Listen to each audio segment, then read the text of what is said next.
Qu'est-ce qui pousse un homme comme Quentin Tarantino, l'enfant terrible de Hollywood trempé de sang, à s'incliner devant l'autel du western? Le genre qui a façonné ses œuvres les plus acclamées reste son obsession. Aujourd'hui, nous plongeons dans les 13 films que le maître lui-même qualifie des plus grands westerns jamais réalisés sur pellicule. Ce ne sont pas seulement des films, c'est l'école de cinéma de Tarantino, Le Bon, la Brute et Le Truand 1966, le meilleur film jamais réalisé. Ce n'est pas une hyperbole de l'école de cinéma, c'est la propre déclaration de Tarantino à propos du chef-d'œuvre de Sergio Leone. Sorti en 1966, ce western spaghetti a redéfini ce que le genre pouvait être, en prenant le western américain et en y injectant de l'art européen et une ambiguïté morale. L'homme sans nom de Clint Eastwood atteint ici son apogée iconique en tant que Blondie, à la recherche de l'or confédéré aux côtés de Tuco, joué par Eli Wallach, et Angel Eyes, joué par Lee Van Cleef. Leone transforme la guerre de sécession américaine en un décor apocalyptique où les alliances changent comme le sable du désert. L'attention obsessionnelle du réalisateur aux détails crée un monde où les gros plans d'extrême sur des yeux plissés deviennent aussi dramatiques que n'importe quel duel au pistolet. Ce qui fait de ce film le préféré de Tarantino, ce n'est pas seulement la violence stylisée, c'est l'approche révolutionnaire de Leone envers le temps. Les scènes se déroulent avec une patience agonisante, la tension se construisant comme un élastique tendu. La confrontation finale dans le cimetière s'étend sur près de 5 minutes, avec à peine un mot prononcé, une séquence que Tarantino a qualifiée de pur cinéma. L'influence du film sur Tarantino est indéniable. Son penchant pour les confrontations à la mexicaine, les personnages moralement ambigus et la violence opératique remontent tous à ce chef-d'œuvre de Leone. Lorsqu'on lui a demandé l'impact du film, Tarantino a remarqué « Quand j'ai vu ça enfant, j'ai réalisé que les films pouvaient être plus que du simple divertissement. Ils pourraient être de l'art qui vous frappe en plein visage. » Même la bande originale emblématique du film par Ennio Morricone a directement influencé le travail de Tarantino. Le thème sifflé est devenu si ancré culturellement que Tarantino n'a pas pu résister à emprunter les compositions de Morricone pour ses propres films, y compris Les 8 salopards, qui a finalement valu au compositeur son premier Oscar compétitif à l'âge de 87 ans. Rio Bravo, 1959. Si je suis déprimé, je mets Rio Bravo et ça me rend heureux. La passion de Tarantino pour le western de Howard Hawks ne concerne pas l'action des fusillades. C'est passer du temps avec des personnages qui ressemblent à de vieux amis. Ce classique de 1959 représente le western à son apogée de confiance et de détente, un film plus préoccupé par la dynamique des personnages que par la justice frontalière. John Wayne joue le rôle du shérif John T. Chance, gardant un prisonnier dangereux tout en repoussant le puissant frère du criminel. Ce qui élève le film, c'est la famille improvisée qui se forme autour de Chance. Le shérif adjoint alcoolique de Dean Martin, Dude, le vieux boiteux de Walter Brennan, Stumpy et le jeune pistolero de Ricky Nelson, Colorado, ensemble, ils créent ce que Tarantino appelle le film parfait pour passer du temps. Hawks filme ses interactions avec une simplicité trompeuse, permettant aux conversations de se dérouler naturellement plutôt que de se précipiter vers la prochaine scène d'action. Cette approche a directement influencé le style riche en dialogues de Tarantino. Hawks m'a appris que des personnages qui parlent peuvent être plus excitants que des personnages qui tirent, a expliqué Tarantino lors d'une interview. Ce qui fascine particulièrement Tarantino, c'est la façon dont le film équilibre la dureté masculine avec la vulnérabilité émotionnelle. La lutte de Dean Martin contre l'alcoolisme se déroule avec une sensibilité remarquable pour un western des années 1950. Lorsque les mains de Dude tremblent trop pour rouler une cigarette, c'est un moment de dévastation silencieuse qui rivalise avec n'importe quel duel au pistolet. L'influence du film s'étend au-delà de Tarantino. John Carpenter l'a refait sous le titre Assaut et le principe de base, un homme de loi et des alliés improbables, résistant contre des forces écrasantes, est devenu un classique d'Hollywood. Pour Tarantino cependant, cela reste le film réconfortant par excellence, un monde qu'il revisite chaque fois que la vie réelle semble trop dure. Les Chercheurs, 1956. Les Chercheurs n'est pas seulement le plus grand western jamais réalisé, c'est peut-être le plus grand film américain, point final. L'évaluation de Tarantino du chef-d'œuvre de 1956 de John Ford fait écho à ce que de nombreux spécialistes du cinéma ont soutenu pendant des décennies. Pourtant, ce qui rend ce film si crucial dans le canon de Tarantino, c'est la façon dont il confronte le cœur sombre de l'Ouest américain et par extension de l'Amérique elle-même. John Wayne livre sa performance la plus complexe en tant qu'Ethan Edwards, un vétéran confédéré qui se lance dans une quête de plusieurs années pour sauver sa nièce de la captivité des Comanches. La vérité troublante qui se révèle progressivement est qu'Ethan a l'intention de l'éliminer pour être devenu l'une d'eux. Cette exploration de du racisme et de l'obsession transforment le héros occidental traditionnel en quelque chose de bien plus troublant. Ford encadre ce voyage psychologique contre les paysages à couper le souffle de Monument Valley, créant un langage visuel qui contraste la petitesse humaine avec l'immensité du paysage. Les célèbres scènes de porte du film, où Ethan se tient isolé de la civilisation, ont été référencées d'innombrables fois, y compris dans Les 8 salopards de Tarantino. Ce que Tarantino admire particulièrement, c'est la volonté du film d'embrasser la complexité morale. Ford réalisait un film sur le racisme avec John Wayne, le héros de l'Amérique, en tant que psychopathe, a noté Tarantino. Cela demandait du courage en 1956. Cet examen sans concession des aspects plus sombres de la mythologie américaine a clairement influencé les propres interprétations révisionnistes de Tarantino sur le cinéma de genre.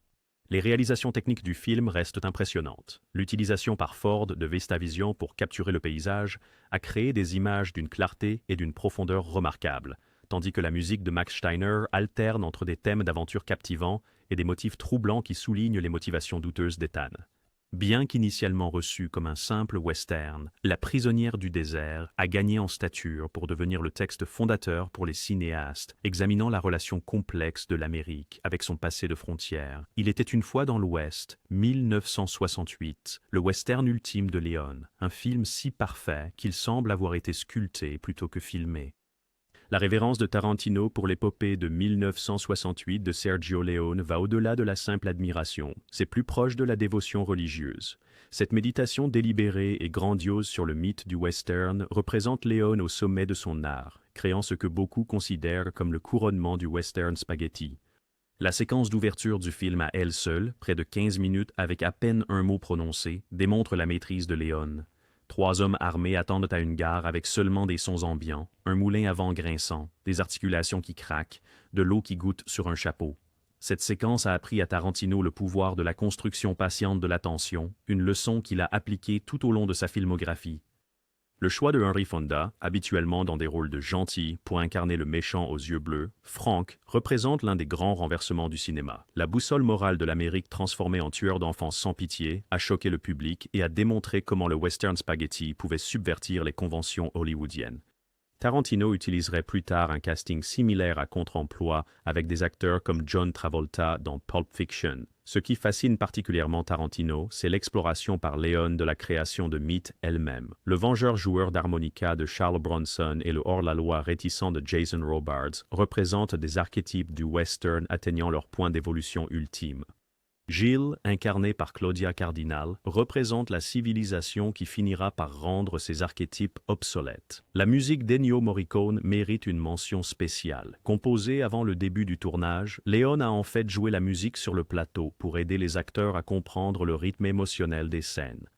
Cette intégration de la musique et de l'image crée une expérience presque opératique, avec des thèmes de personnages fonctionnant comme des leitmotivs dans une composition de Wagner.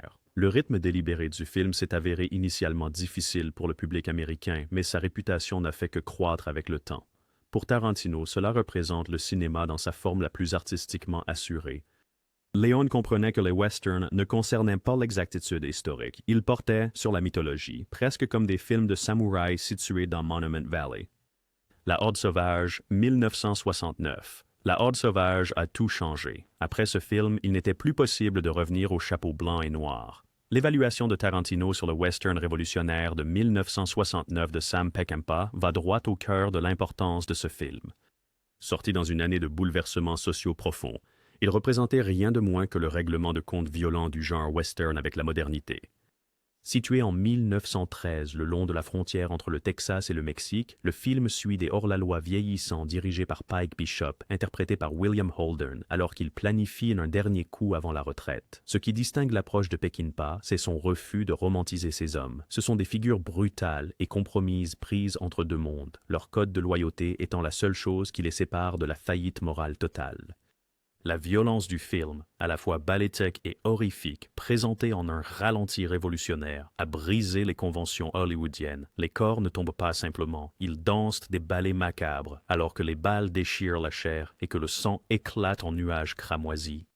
Tarantino a souvent cité ces séquences comme ayant transformé sa compréhension du cinéma d'action. Ce qui résonne particulièrement avec Tarantino, c'est l'exploration par Peckinpah d'hommes dont le temps est révolu.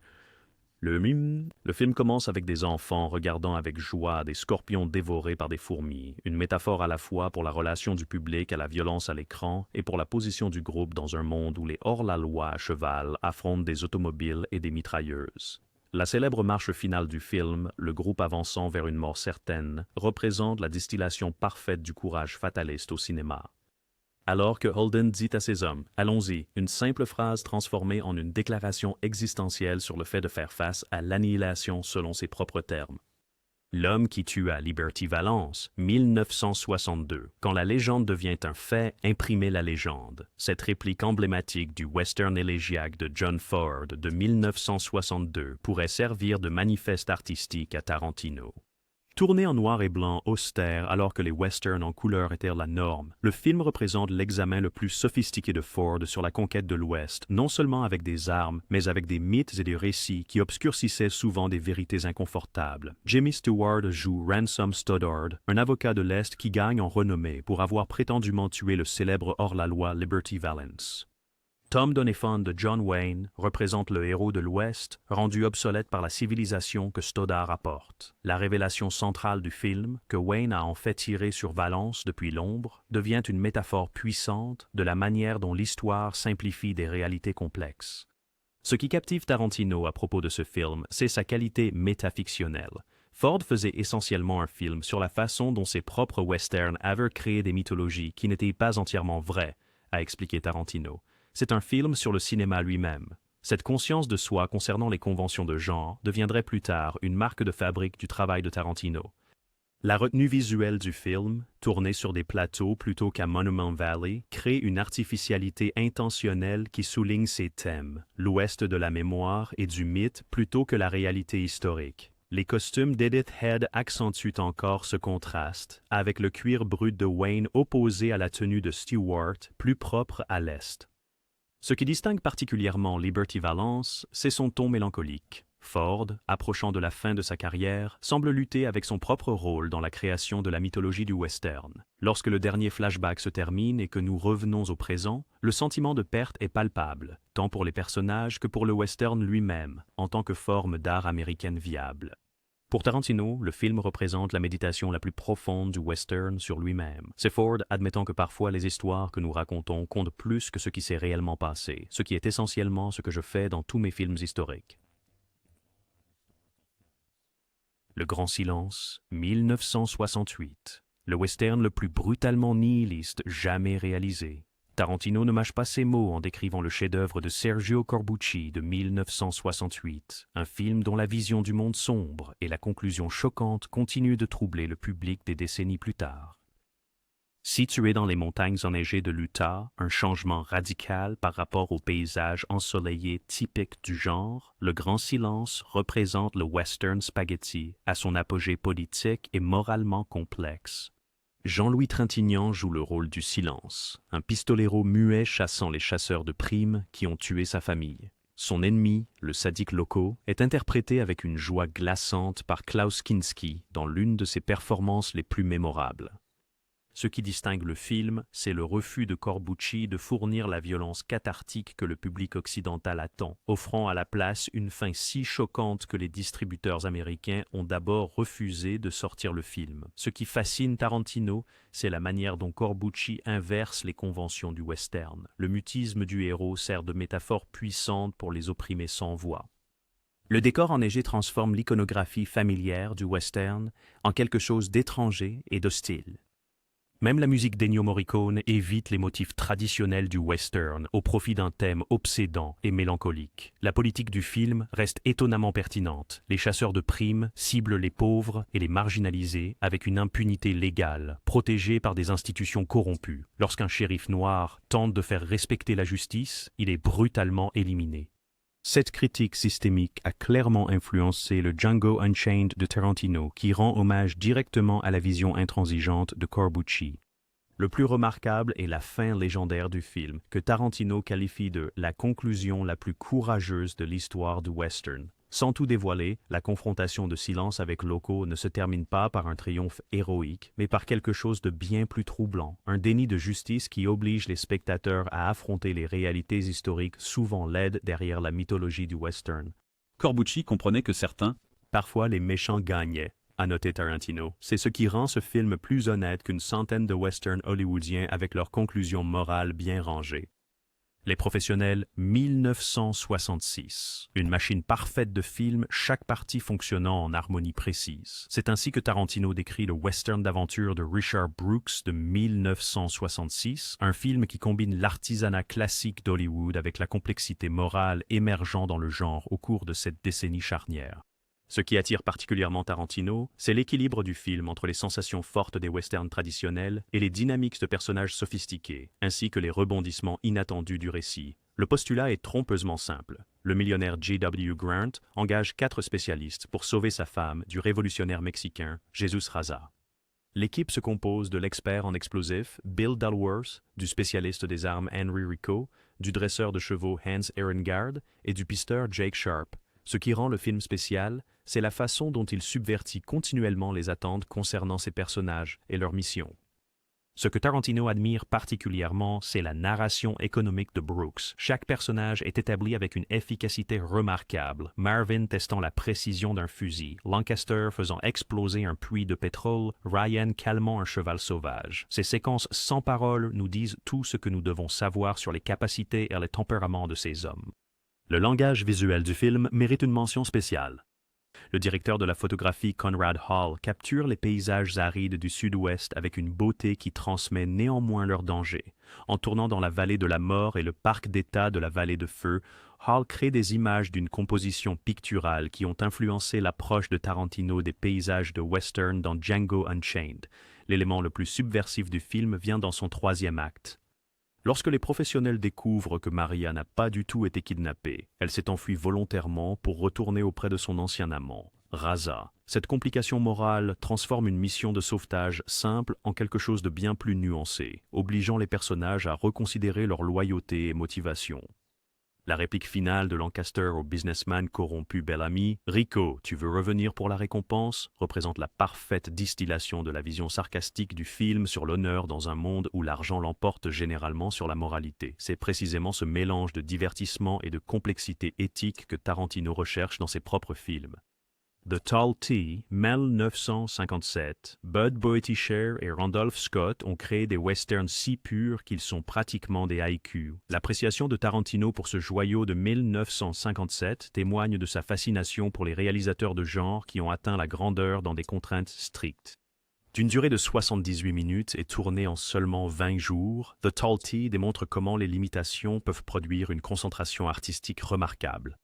Basé sur une histoire d'Elmore Leonard, le film suit le rancher Pat Brennan, qui se retrouve impliqué dans le détournement d'une diligence menée par le hors-la-loi calculateur Frank Usher. Ce qui distingue le film, c'est son accent sur les personnages plutôt que sur l'action. De longues séquences consistent simplement en des dialogues entre les personnages, révélant des nuances morales complexes qui transcendent les dynamiques simplistes de héros-vilains. Ce qui captive particulièrement Tarantino, c'est l'économie visuelle de Boetticher. Chaque composition sert l'histoire, les collines rocheuses de l'Alabama devenant un personnage à part entière.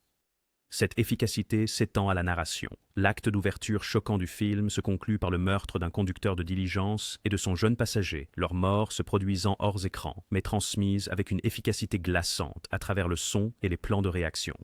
Frank Usher de Richard Boone figure parmi les méchants les plus complexes du cinéma western. Intelligent, articulé et étrangement honorable dans son propre cadre moral, il développe un respect réticent pour Brennan de Scott, ce qui complique leur confrontation inévitable. Cette relation a clairement influencé la dynamique entre Christoph Waltz et Jamie Foxx dans Django Unchained de Tarantino. La performance de Randolph Scott représente l'aboutissement de son personnage à l'écran, le cow-boy aguerri et laconique dont les eaux calmes sont profondes.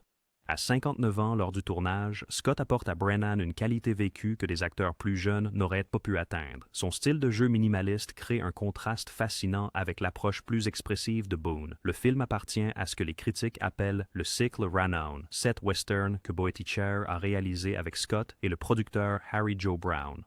Tarantino considère ces films collectivement comme le corpus le plus sous-estimé du cinéma américain, de parfaits petits diamants qui ont influencé tout le monde, de Peckinpah à Eastwood en passant par moi. Johnny Guitar, 1954, le western comme un rêve fiévreux, une éruption technicolore de désirs refoulés et la subversion du genre. La description par Tarantino du film culte de 1954 de Nicholas Ray capture ce qui rend ce film si étonnamment unique. Apparemment un western, Johnny Guitar se joue davantage comme un mélodrame filtré à travers le surréalisme, créant ce que Tarantino appelle un western pour les gens qui pensent ne pas aimer les westerns. Joan Crawford joue le rôle de Vienna, une propriétaire de saloon dont l'établissement est situé sur un terrain convoité par la baronne du bétail, Emma Small. Le Johnny Guitar éponyme est l'ancien amant de Vienna, engagé ostensiblement pour ses talents musicaux, mais en réalité pour fournir une protection contre les menaces croissantes d'Emma. Ce qui rend le film révolutionnaire, c'est la façon dont il reconfigure les dynamiques de genre du western. Le conflit principal n'est pas entre des hommes, mais entre deux femmes puissantes. Ce qui fascine Tarantino, c'est l'approche expressionniste de Ray. Les couleurs intenses du film, les dialogues stylisés et les émotions opératiques créent un univers western unique en son genre. Le Saloon de Vienna, construit dans une paroi rocheuse avec un lustre incongru et un piano, incarne le mélange du film entre l'iconographie western et l'artifice flamboyant. La politique sexuelle du film reste remarquablement progressiste. Vienne porte un pantalon et dirige son entreprise avec une autorité inébranlable, tandis que la haine d'Emma dissimule à peine une attraction obsessionnelle. Comme l'a noté Tarantino, Ray a compris que les westerns avaient toujours été une question de répression. Il a simplement décidé de faire remonter tout ce sous-texte à la surface. La réception initiale du film s'est avérée difficile. De nombreux critiques l'ont rejeté comme étant vulgaire et excessif. François Truffaut et d'autres critiques européens ont été les premiers à reconnaître son génie, appréciant comment Ray utilisait les conventions du genre pour explorer un territoire psychologique généralement absent des westerns. Cette réhabilitation critique fait écho à la défense constante de Tarantino pour les films de genre incompris. Peut-être le plus remarquable est le climax enflammé du film, où la confrontation entre Vienna et Emma atteint sa conclusion inévitable. La haine réelle entre Crawford et Mackenbridge imprègne leur performance d'un venin authentique, créant ce que Tarantino décrit comme le duel le plus palpitant du western. Et c'est entre deux femmes, ce qui était révolutionnaire à l'époque et le serait encore aujourd'hui. Red River, 1948, le western qui a prouvé que John Wayne pouvait vraiment jouer. L'appréciation de Tarantino pour l'épopée de 1948 de Howard Hawks témoigne de sa compréhension de la manière dont le film a transformé Wayne de star du western en véritable acteur dramatique. Souvent comparé à Mutiny on the Bounty, transposé sur les pistes de bétail, le film explore des thèmes de conflits générationnels, de leadership et d'expansion américaine avec une sophistication remarquable. Wayne joue Thomas Dunson, un éleveur impitoyablement déterminé à conduire son bétail du Texas au Missouri le long du Chisholm Trail. Au fur et à mesure que le voyage progresse, le leadership tyrannique de Dunson aliène les hommes, en particulier son fils adoptif, Matthew Garth. Leur confrontation inévitable forme le cœur émotionnel de ce que Tarantino appelle le plus shakespearien de tous les westerns. Ce qui impressionne particulièrement Tarantino, c'est la maîtrise de l'échelle par Hawks. Le film alterne entre des moments intimes de personnages et des séquences spectaculaires impliquant des milliers de bovins et des dizaines de cavaliers. La scène de la traversée de la rivière, où le troupeau est sur le point de s'emballer, reste l'une des réalisations techniques les plus impressionnantes du cinéma, influençant des séquences similaires dans tout, du Roi Lion à Django Unchained de Tarantino. Le casting de Cleft face à Wayne crée une tension fascinante. La présence musclée et dominatrice de Wayne contraste avec le style de jeu plus introspectif et moderniste de Cleft. Ce choc d'approche de performance incarne parfaitement le conflit générationnel du film, les valeurs de la vieille frontière contre une vision plus progressiste et compatissante de l'Ouest. Particulièrement remarquable est la représentation complexe des relations masculines dans le film. La dynamique de père-fils de substitution entre Wayne et Clift porte un poids émotionnel surprenant, tandis que le personnage de Groot, joué par Walter Brennan, offre à la fois un soulagement comique et une conscience morale. Lorsque Dunson dit à Garth « Tu es assez bon pour travailler pour moi », cela fonctionne à la fois comme le plus grand éloge et comme preuve de son incapacité à exprimer pleinement l'amour paternel. La fin célèbre du film, où Hawks s'éloigne de la conclusion tragique du roman original, reste controversée. Tarantino le défend. Hawks a compris que les westerns concernent en fin de compte la mythologie américaine. La réconciliation peut sembler abrupte, mais elle sert l'exploration plus profonde du film sur la façon dont les hommes violents finissent par céder la place à la civilisation. Impitoyable, 1992, la déconstruction ultime du mythe du western par l'homme qui incarnait ce mythe, l'évaluation de Tarantino de le chef-d'œuvre de 1992 de Clint Eastwood reconnaît comment le film fonctionne à la fois comme éloge funèbre et critique du genre qui a fait d'Eastwood une star. Sorti à une époque où beaucoup considéraient le western comme mort, Impitoyable a insufflé une nouvelle vie à la forme précisément en remettant en question ses hypothèses morales fondamentales. Eastwood joue William Money, un hors-la-loi repenti et veuf qui accepte un dernier travail pour subvenir aux besoins de ses enfants. Accompagné de son ancien partenaire, Ned Logan, et du vantard Schofield Kid, Money poursuit une prime sur 2 cow-boys qui ont défiguré une prostituée. Ce qui distingue le film, c'est son examen sans concession de la violence, non pas comme un spectacle, mais comme une catastrophe morale qui endommage à la fois le bourreau et la victime. Ce qui résonne particulièrement avec Tarantino, c'est la volonté d'Eastwood de subvertir son propre personnage à l'écran. Eastwood a passé des décennies à construire un certain type de héros de western. Tarantino a noté, puis a utilisé ce film pour montrer comment cet archétype était construit sur une mythologie intéressée. Quand Money revient finalement à ses manières violentes, ce n'est pas présenté comme un triomphe, mais comme une désolation spirituelle. Le personnage de Little Bill Daggett, joué par Gene Hackman, représente l'un des antagonistes les plus complexes du cinéma, un shérif brutal qui croit néanmoins apporter la civilisation à une ville sans loi. Ses confrontations avec Money créent ce que Tarantino appelle l'impasse morale parfaite du western, 2 hommes justifiés par leur propre code, mais condamnés par toute norme morale objective. Le scénario de David Webb, Peepers, mérite une mention spéciale pour ses dialogues poétiques qui parviennent à être à la fois adaptés à l'époque et, pour Tarantino, cette séquence représente le western bouclant la boucle, le genre confrontant enfin le coup moral de la mythologie qu'il a passé un siècle à créer. Jour des hors-la-loi, 1959, le western le plus magnifiquement désolé jamais réalisé. Le soutien de Tarantino pour le western enneigé de 1959 d'André de Toth témoigne de son appréciation pour les chefs-d'œuvre méconnus du genre. Tourné en noir et blanc austère contre les paysages hivernaux de l'Oregon, le film transforme l'iconographie familière du western en quelque chose d'étranger et d'hostile. Un enfer glacé où les compromis moraux s'avèrent aussi inévitables que le froid meurtrier. Robert Ryan joue Blaze Starrett, un rancher qui prévoit d'éliminer l'agriculteur local Hal Crane qui a clôturé la prairie ouverte et épousé la femme que Starrett aime. Ce conflit typique de western est bouleversé lorsque Jack Brune, un capitaine de cavalerie blessé devenu hors-la-loi, arrive avec sa bande d'hommes désespérés, prenant la ville en otage tout en cherchant des soins médicaux. Ce qui captive particulièrement Tarantino, c'est la façon dont le film utilise son cadre hivernal rigoureux pour extérioriser son paysage moral. De Toth a compris que l'environnement façonne la moralité, a expliqué Tarantino. La neige ne crée pas seulement des visuels saisissants, elle force les personnages à faire des choix impossibles. La séquence finale où Starrett conduit les hors-la-loi dans une tempête de neige en montagne figure parmi les représentations les plus éprouvantes au cinéma de l'indifférence de la nature face à la souffrance humaine. La performance de Ryan mérite une mention spéciale. Son Starrett commence comme un homme amer et vindicatif, mais découvre un héroïsme inattendu lorsqu'il est confronté à un mal plus grand. Le visage buriné de l'acteur devient une carte de réévaluation morale, ses griefs initiaux étant rendus insignifiants par les hommes de Brune et leur capacité à la cruauté décontractée. Burl Ives, mieux connu pour le chant folk et le doublage, livre une performance d'une menace surprenante en tant que Brune.